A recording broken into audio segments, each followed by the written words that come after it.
Hey guys, it's Celine, and I just wanted to try to show you my crystal castle, is what I keep calling this crystal grid kind of a setup. Um,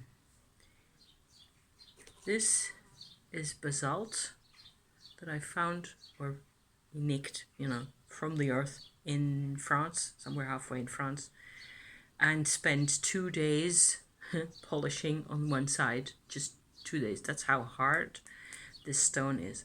It's a really awesome mineral, crystal, rock, I suppose, volcanic, post-volcanic rock that is got a most wonderful, quiet and grounding kind of vibration. It does get used in architecture, buildings, I think, even though it's so hard that I don't think it is, any rock can be used for building nowadays. It's of course very tough, very resilient. This is the basis of my crystal grid here. I've got tektites in here, I've got a Shiva lingam, I've got a great collection of minerals. These are new, 5 actually slices of petrified wood, really pretty, that I bought in Rotterdam on Tuesday last. Obsidian, rainbow obsidian sits in the middle, like so. You won't be able to see any sheen in it. It does actually have a really pretty rainbow patch sheen in there. So I made this because I really need something to remind me on more than one level explicitly that I am not limited to one layer of consciousness only, okay? Because that's been going on for me. A lot has happened. I am trying to do a witchy check-in here. So hi, welcome. This is Thursday, the 19th of May, 2022. I'm Eileen. I am, into all this stuff very much, mainly also by necessity, because otherwise I think I would have been very lost and very lonely and very sick without all, my helpful tools. Not necessarily the crystals only, even though they do a great job for me helping here. The idea of this crystal grid construction here, I really should have a nice piece of cloth to lay them out on and so on, is to remind me, like I said, of the different layers for myself, also of a sort of a sense of personal growth through the layers of experience, different kinds of experiences, basically. They sort of all have a place in my grid, in a way, in myself anyway.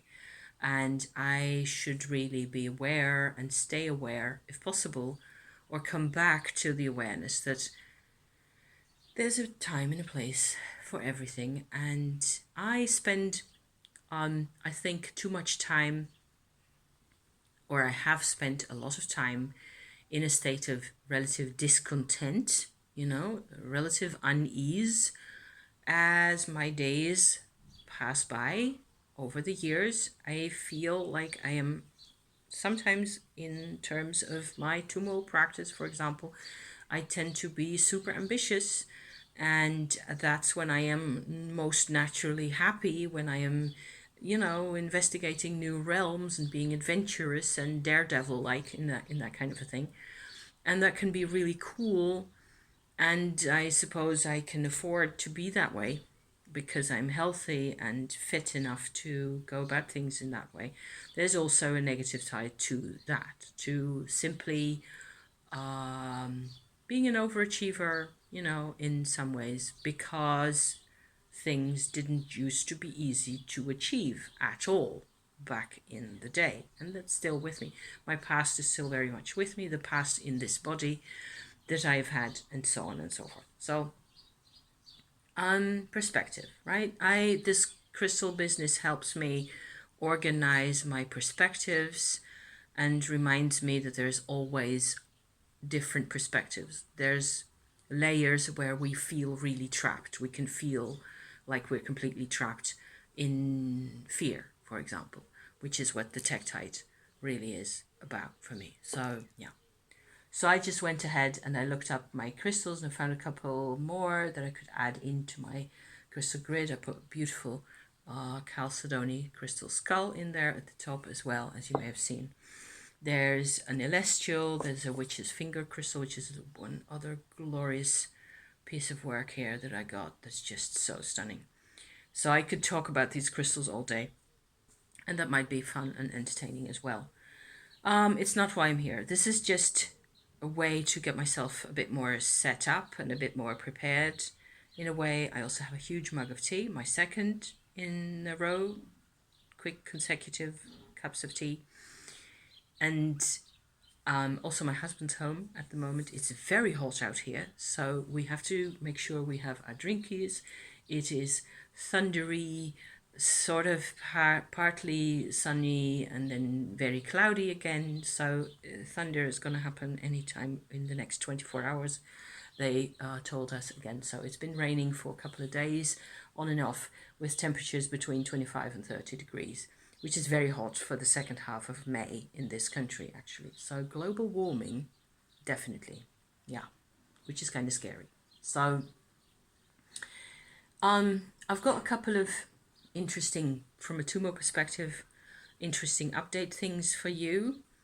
So I think that will be my angle where I will present my things from the Tumo practice perspective, because that tends to be sort of relatively, it's a practice, okay? So it's guts, it's nuts and bolts, it's something I can describe more or less easily, and I can, hang on.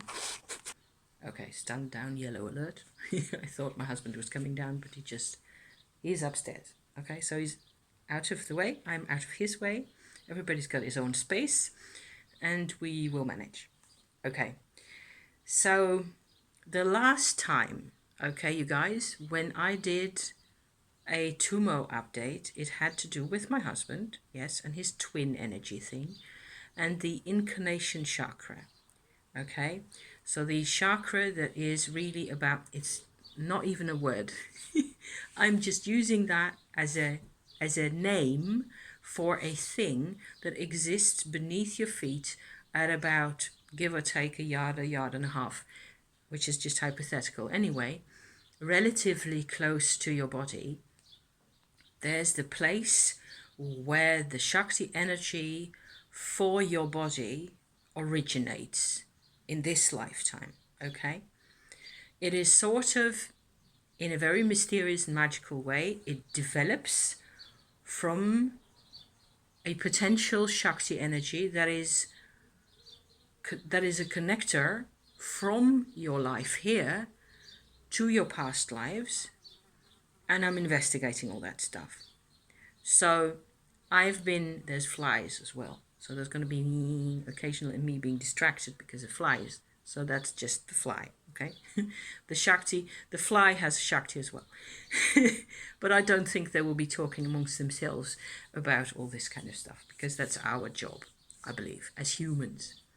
Okay, so the last time I described to some extent how we sort of worked, my husband and I, on his incarnation chakra, where part of his Shakti energy had been always sort of inactive. Part of his access to his own Shakti energy had been, if that's a word, disallowed because of the presence earlier on of his twin brother in his mother's womb together, okay?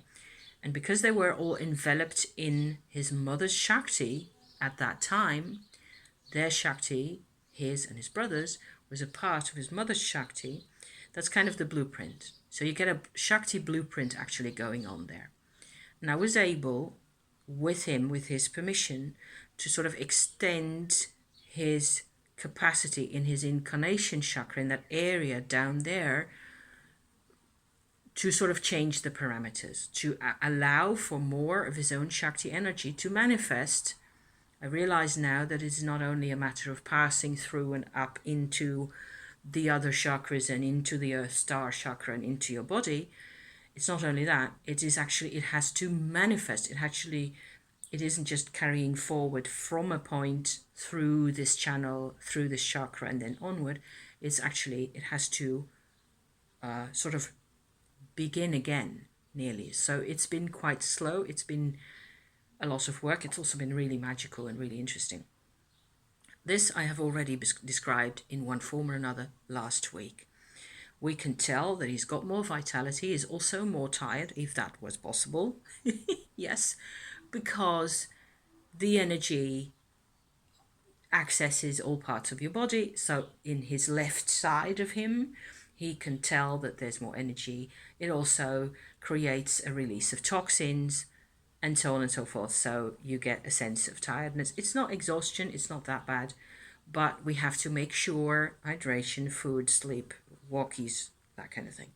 Make sure. Otherwise you just go nuts for no reason. If you only watch telly, you're gonna go, this isn't the way. You know, you have to like look after yourself. So far so good. Then we had the eclipse, okay? And we had all sorts, tons of other things and people, and it was fun and it was cool, and we were exhausted, but we were okay.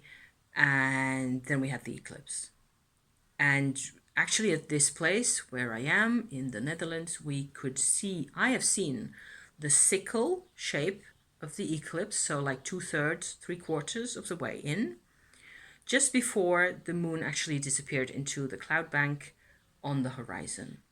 And I woke my husband up, which is completely the other way around. Normally he's awake 10 hours before me, but not this time. I just poked at him for a bit and we both looked out the window and we could see just the last sort of a smidge of the sickle, the yellow, very golden, beautiful sickle of the moon going into the trees.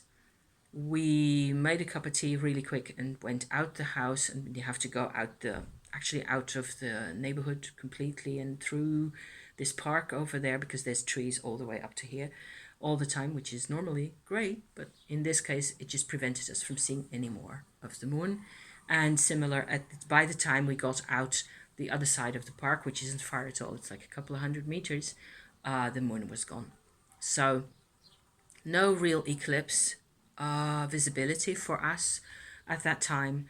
I've seen it on the internet, of course. It's glorious, it's beautiful. I always particularly appreciate lunar eclipses for some reason.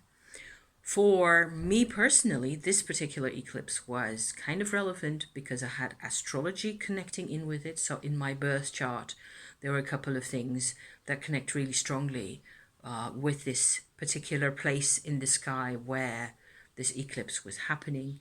And I suppose I've been dealing with this in my own way, in my own daredevil, Tumo bring it on kind of a way. Because the next day, Monday, that is, Monday morning was the eclipse really early, and then in the afternoon I did a massive Tumo meditation where I just basically accessed all the energies I could get at, through the crown chakra in there, and then back down into the earth and all the rest of it. And I had actually kind of an hour-long argument with the energy that is sitting up there in order to be allowed to access more of the area for myself this time, in that is sitting beneath my incarnation chakra, so beneath this sort of a manifestation point where the Shakti that you use in your life, in your body, actually becomes available and comes, I don't know, transforms to the point where you can actually start using it. I wanted to go beneath that. I wanted to see in more detail what's going on down there. So this was phase 1 of my process. There's going to be a phase 2 and maybe more so far, okay? Because things are always less linear, less simple, binary, 1 + 1 = 2, than I tend to assume. because I assume lots of things in order to, get things, keep things going,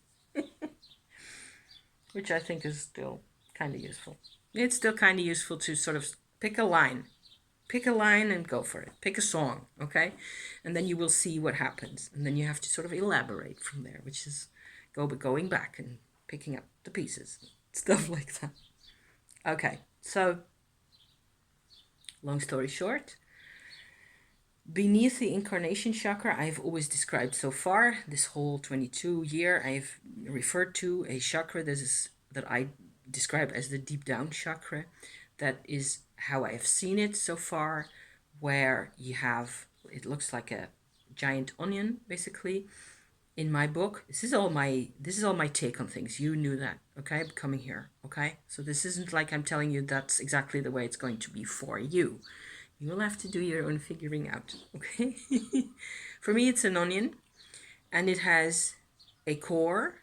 The core of the onion, in that sense, is not really an onion. It's more like a big flower with a core, and the core is the actual self. It contains a lot of your energy that belongs with who you really are. It describes who you really are. It makes you feel who you really are. This deep down chakra, okay? On top of it, there's all these layers. If it was an onion, it would be layers. If it's a flower, it would be petals or some kind of a organism sitting on top of there, like all sorts of little sticks and plants and bits, and they represent your past lives, is what I had seen up until last Monday, okay? Then there's nothing until you get to the incarnation chakra, was what I had in my mind, okay? So now what I have seen on Monday is that actually it's way more complex. Why am I not surprised? Beneath the incarnation chakra, but before you get to this deep down thing, really, there's another sort of a center.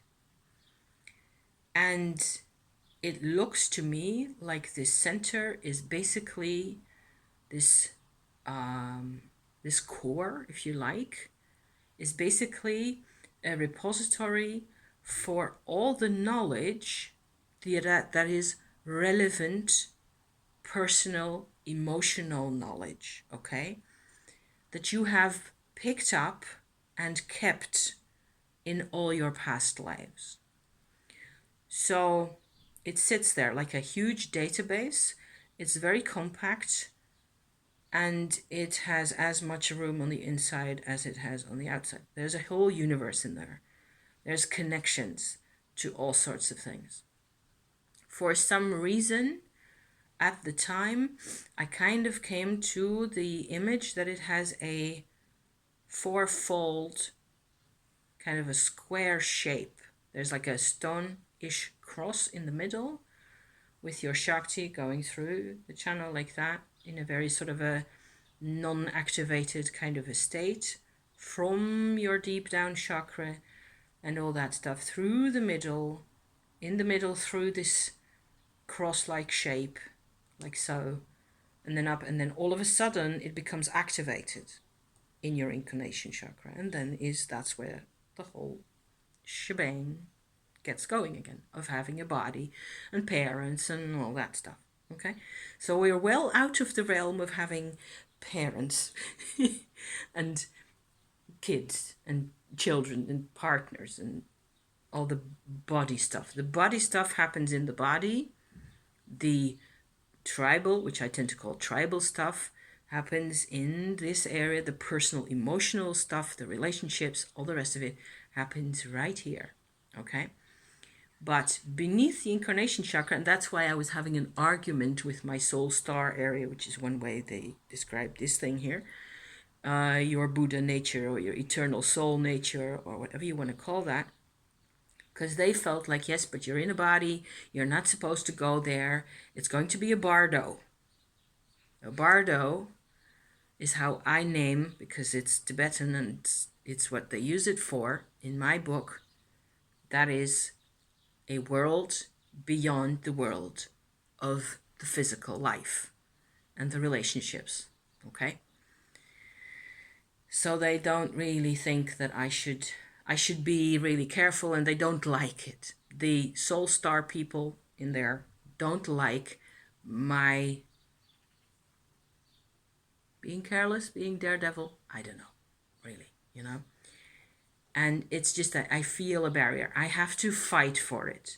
And then there's the point that if I'm willing to fight for it, if I want it, it's not that they will suddenly say it's okay to do this, but I'm allowed. It's just something. You just have to show that you got what it takes, is their point of view, kind of a thing. So it's like an initiation kind of a deal. You have to first show that you're made of the right stuff to do that and come back to yourself. Because that was in the end my argument for the work that I have been doing is okay, I can make this as complicated as I want, but the idea for me, what really matters, is to gain insight, come into contact with these bardo areas where all sorts of stuff is organized that I want to know about. But then afterwards, I have to sort of pick up whatever I can handle and bring it back into this life, into this bardo, which is just another word. Bardo isn't necessarily the world of the dead or the other world or any of it. Is theoretically, according to the Tibetans, as I have seen it described, there are three bardos: the living, waking state, the sleep state where you dream and all sorts of things are possible, and the other world state. Okay? So I use this term to describe basically that it does takes some courage, it takes determination, it takes a certain level of let's just go and do this kind of a thing and then see what happens. You have to have faith and trust in yourself, in the universe, that it's going to be okay, that kind of a thing.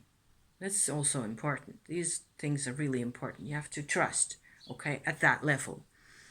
So I discovered this whole new database, okay? So in order for you to see how complex this database thing is, I'm going to try and describe some of it for you that I got on Monday, okay? What I got was this. I got a whole lot of Indian priests, priesthood, temples, gold, lots of that. And dancers, temple dancers, very specific. It was very specific kind of a vibe, as if I am sort of the spiritual inheritor, is that a word? Descendant, if you like, of those guys.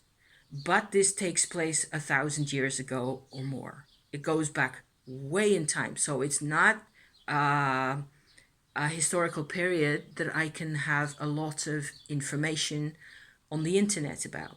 It's not really easy to research. It's possible to research some Indian Middle Ages kinds of history, of course. There's kings and temples and all that stuff, but it tends to be rather limited what you're really going to get at, certainly in terms of experience. You're not going to get people's experience. So I was looking at all that. I was just seeing my 4 squares of my database thing there, and it was chock full of dancers, temple dancers in gold, and the same thing all over. And I went like, okay, this looks really cool. It's pretty.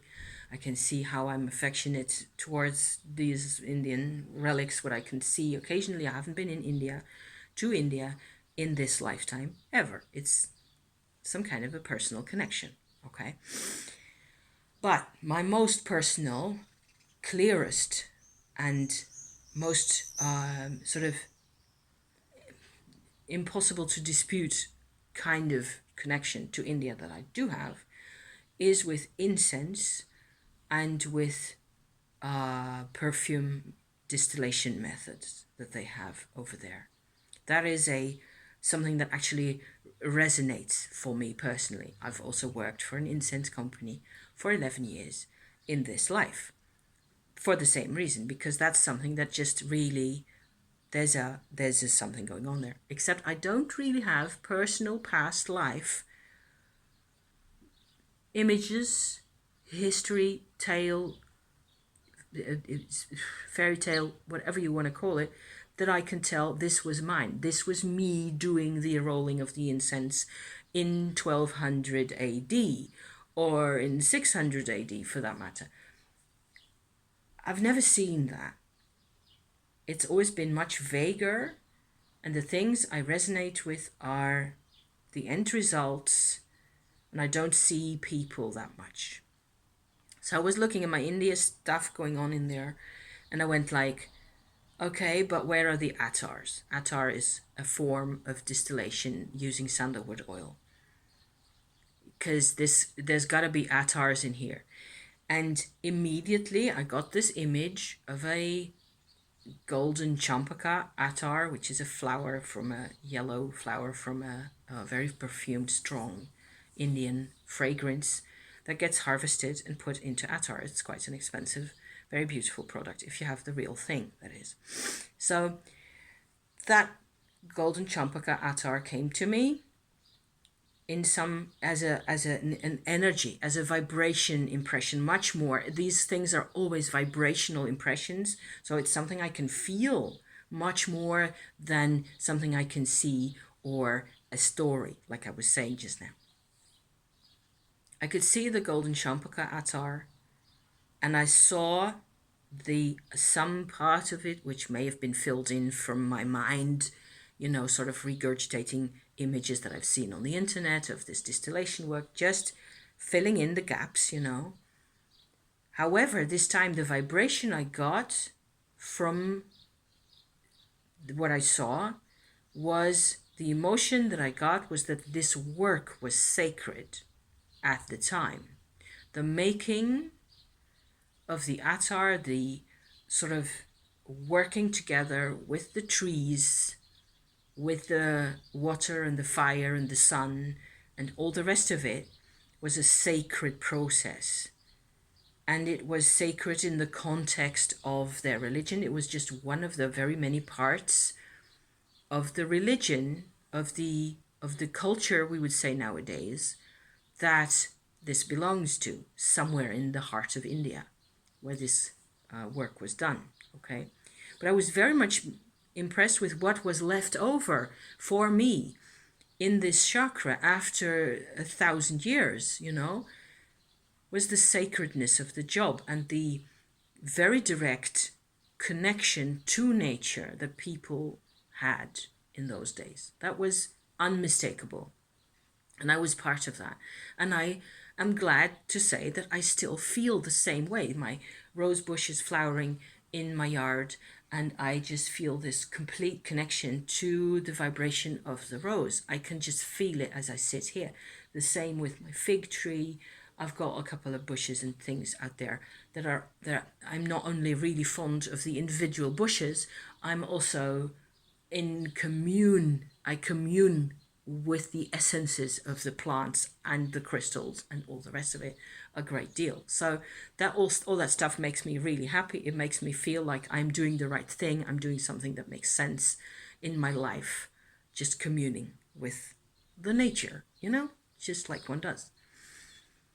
So then I was having this information come to me about the sacredness of that work, and that it was really a way. What made it religious was the fact that you were dedicated to a very much larger spiritual context, a divine context, if you like, that you were doing the work for and with.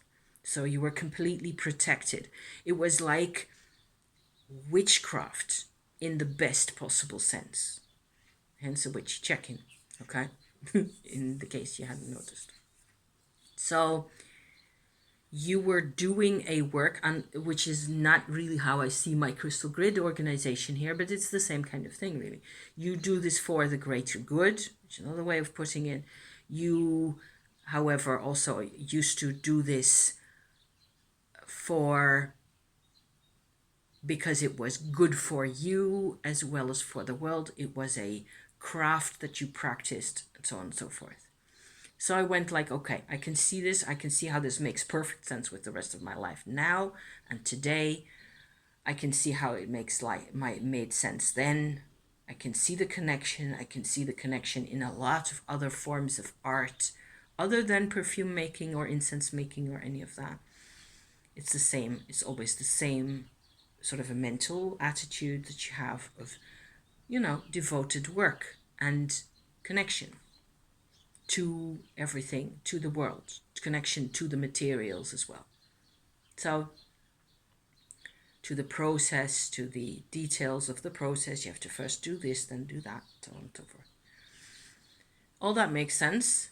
And then I went like, okay, I can see how this is not really new information for me. I don't think you can see this, but it's actually getting darker the whole time. I think I look very green on my screen here because bigger clouds. Okay, yeah. I went like, okay, so I want to ask my database here, why is this important? Is there more? What makes me so sensitive to these energies, to this energy of the work, to this divinity of the work, to the connection that makes it so purposeful and so happy? Why am I like this? Who was I before coming to Earth was my real question, I think. That this is the result, this is the form it has taken, is I think a nice way of putting it.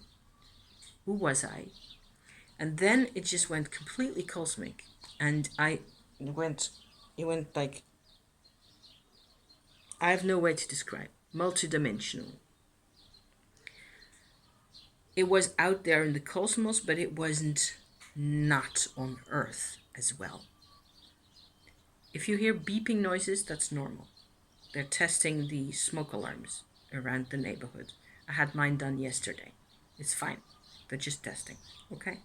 So don't worry. It's not smoke and crisis. It's not a crisis, okay? I saw huge people, I mean, in among the galaxies. That is my laundry machine. It's also very normal. It's good, brave, wonderful new laundry machine doing its job, okay? So I saw Orion and Andromeda and mythological creatures, people, humans, not animals or necessarily, but they were not limited to what we consider a human identity at all. They were huge, and I was one of them, I think. And the only thing that was left with me in the end of the session was the name Andromeda.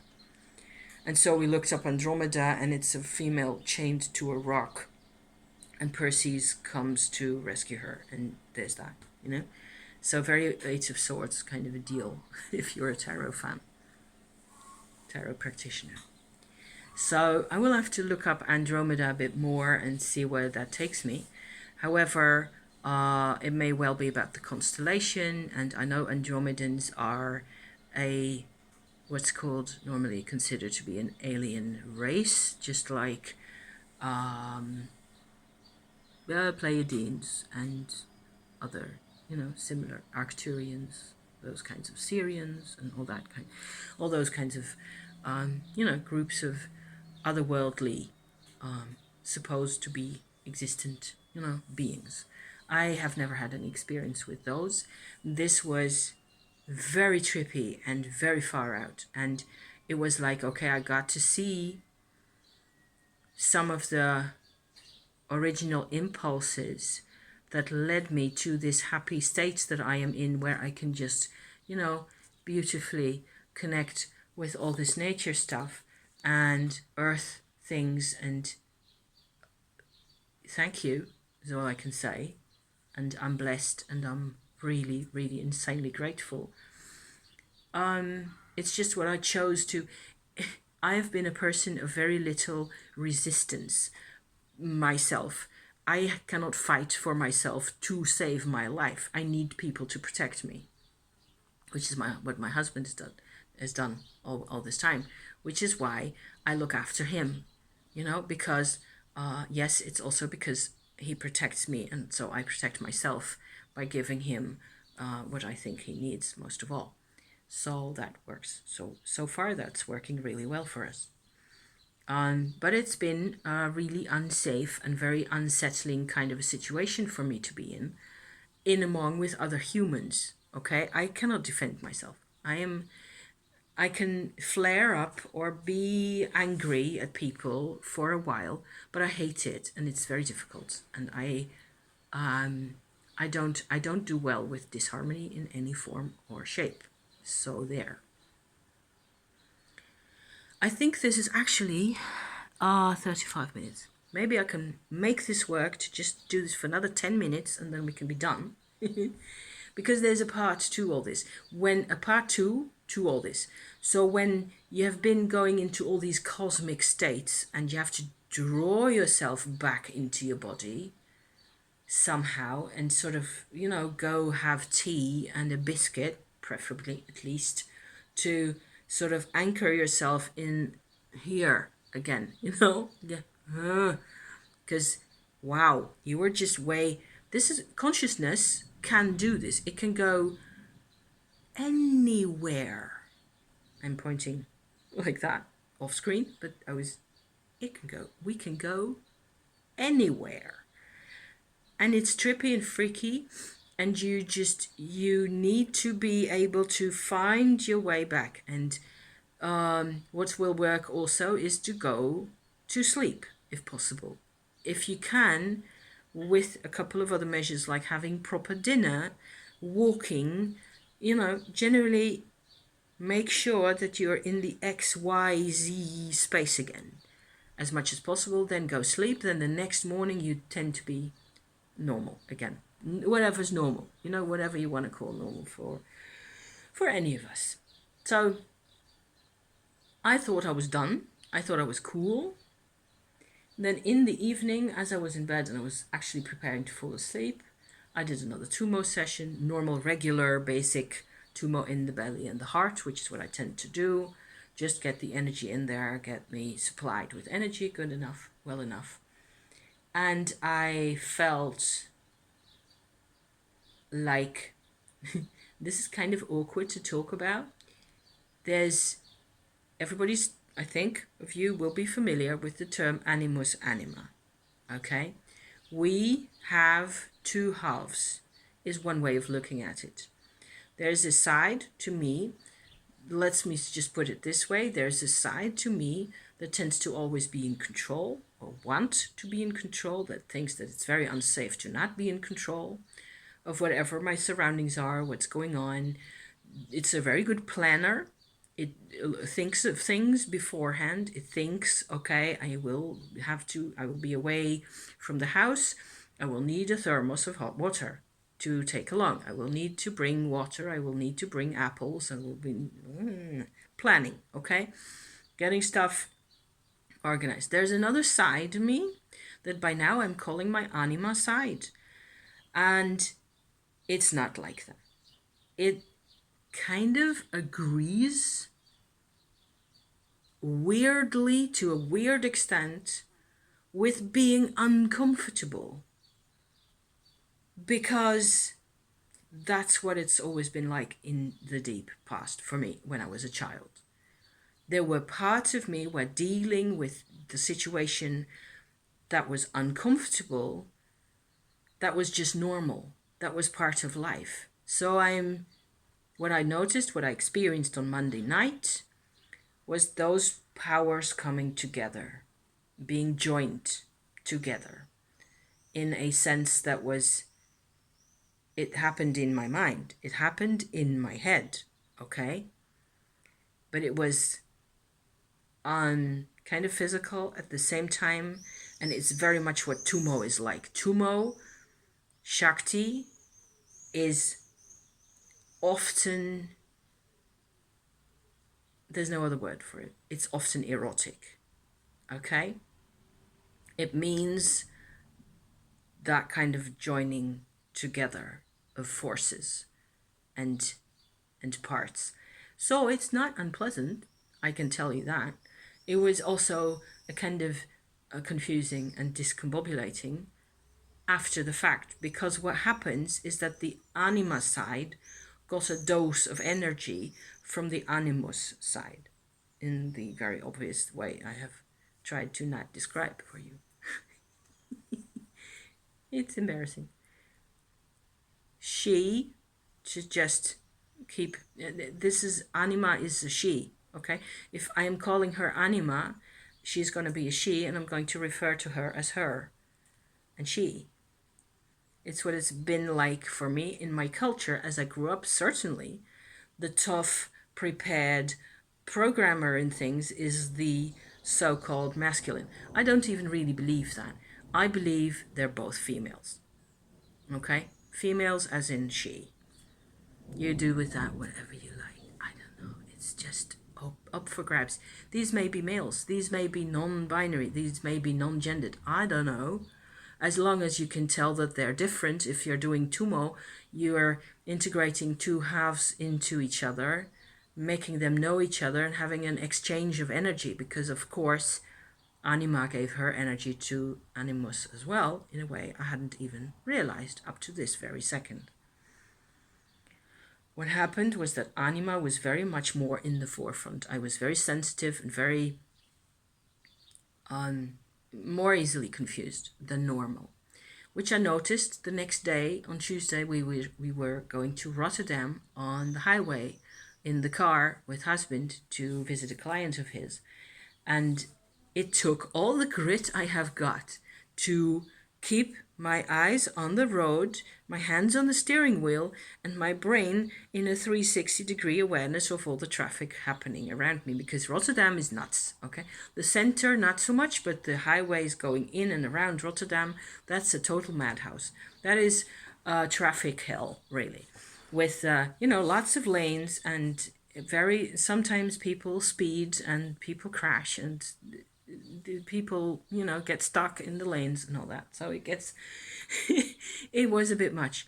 I was hanging on for dear life to my steering wheel, trying to just get us there in one piece, because I tend to do this kind of driving. And I'm kind of proud of myself that I still managed, with the cooperation of animus and anima together, trying to not talk at the same time, in my brain. So just keep the four wheels where they're supposed to be going. That kind of thing. And so then I had a lot of water to drink, and I went to the shop that I bought these nice, pretty petrified wood stones at. I bought some incense, and I was just generally enjoying the warm and the air. And the sea air was actually very noticeable in Rotterdam, in the city there. And I had never been to that exact location before that I remember. Maybe with somebody else when I used to work for the incense company. We went together to maybe there to that shop or to somewhere close by. It's possible, but I think we only went once and I didn't remember any of it anyway. There's no way of knowing, because that's 20 years ago, really. Oh, yeah.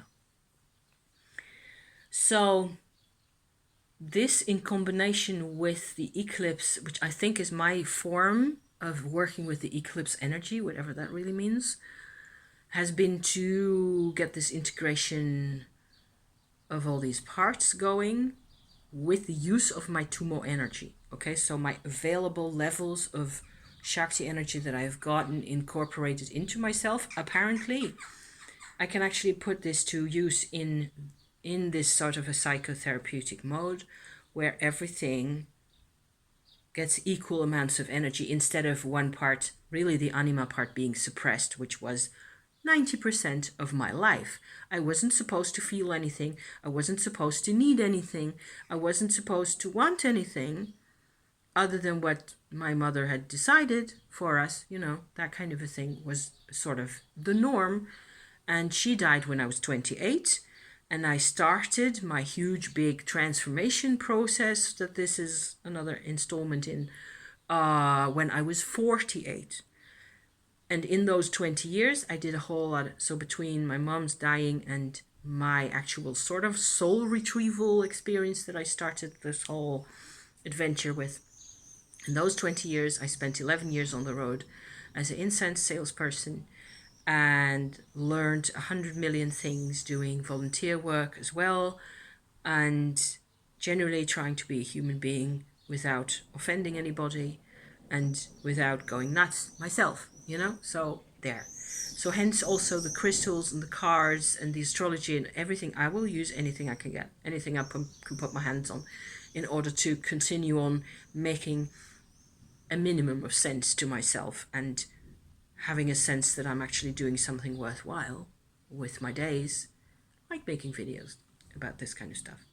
So there we are. And post-eclipse, I think this was really cool. It was also, it's the necessity. I was saying to my husband earlier, because he was home for lunch and, we just chatted for a bit.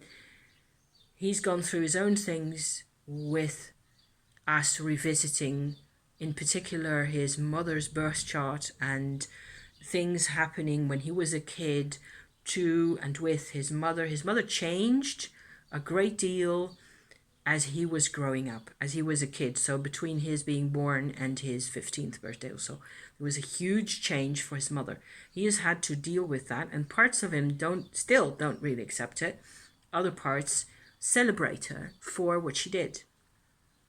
And so we came to the conclusion, I certainly offered the conclusion that you have to dive deep also into your own emotions, also into your sense of complete incapacitation.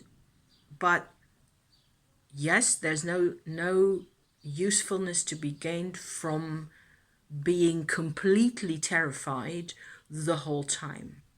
That's not going to help. There are sort of states that you really want to avoid. I saw a good video about dysregulated emotion in one's life, and that is actually a state that you have to, apparently it's just part of the process where you just get thrown into those states. You get thrown into states where you have no more limits, you have no more boundaries, you just go bonkers. It's inadvisable. It's also unproductive. It doesn't really, so you want to reel yourself back in from that, and there's advice in that video that I will link as to how to deal when things get out of control. I still think there's got to be a point to this. So it's also a way of learning to live with things not being in control, which is pretty essential, because you have to learn it's not all up to us as we present ourselves, right? It's really not up to us. This whole multidimensional thing and the past lives and all the other energies that you can have to deal with in your life that you can possibly encounter, they cannot be controlled. They cannot be directed and sent necessarily into particular directions. What would the good of that be? You can only look at your experience, try to have harmony inside yourself as much as possible for as long as you can, periods of that. So instead I went out to grab my pillows that were still in my outside area. There's my yard, and it's just starting to rain. I hope you can kind of see how gorgeous, threatening that big cloud is up there. It's going to come pelting down any second now, because that is the southwest. Can you hear the thunder? There's bits of thunder. Maybe we should stick around a tiny bit longer to enjoy the thunder together. I'm already 48 minutes in, 49 as I say this. It's beautiful. Ozone, love the ozone. Love it. Okay, I think I'm going to prep my Indonesian meatball recipe that I had thought of for tonight. It gets so dark in here. See you next time. Thank you so much for watching, you guys. I hope this was interesting, and entertaining as well. And I'll probably, today's Thursday, so I'll probably be back, whenever, with something else at some point. Okay? See you then. Thank you. See you then. Bye-bye.